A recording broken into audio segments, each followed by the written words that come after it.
রাজধানী তেল আবিবের কিছু এলাকা ইরান এমনভাবে গুঁড়িয়ে দিয়েছে দেখলে মনে হতে পারে তা যেন গাজারই কোনো প্রান্ত।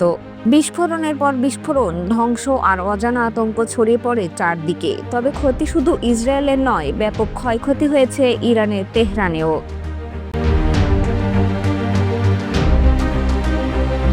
এখন প্রশ্ন হলো, ইরান ও ইসরায়েল কি তাহলে আরো বড় আকারের যুদ্ধে জড়াবে? বিশ্লেষকরা বলছেন ইরানকে পরাজিত করা এত সহজ নয়।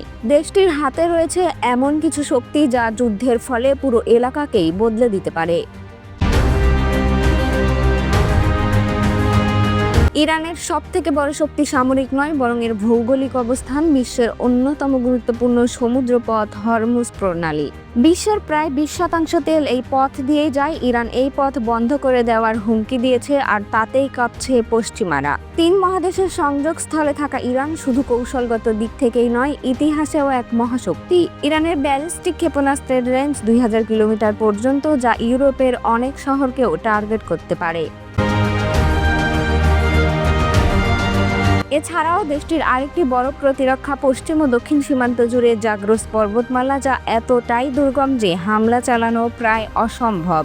পারস্য থেকে আজকের ইরান হাজার বছরের ইতিহাসে কখনোই কোনো পরাশক্তির অধীন হয়নি। ইতিহাস কি এবারও সেই ধারা বজায় রাখবে? সময়ই দেবে সেই উত্তর।